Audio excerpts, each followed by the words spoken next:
Alright, good day mga bossing. Meron tayong block dito. Ayan, block ito ng Lancer pitch supply natin mga boss. So 1.3 ito mga bossing. Ayan, pakita ko lang sa inyo yung yung clearance ng piston ring niya. So ito yung nakakabit sa kanya mga bossing. Ayan. So sukatin natin. 0.80 mm mga boss. Ayan. So tingnan natin kung papasok.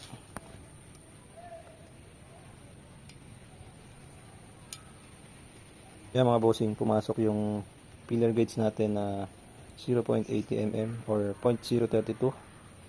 So mga boss, napakalaki niyan. So dapat ganito lang yung magiging clearance niya mga boss. 0.10 mm lang dapat mga bossing.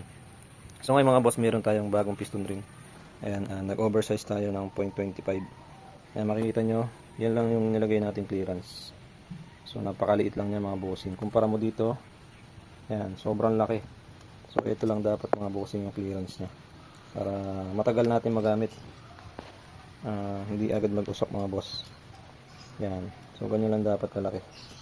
So yun lang mga bossing. Sinare ko lang mga boss kasi nakita ko napakalaki ng clearance eh. So dapat ganito lang mga boss. Yan, dapat ganyan lang kaliit. So kumpara mo dito, laki. Alright?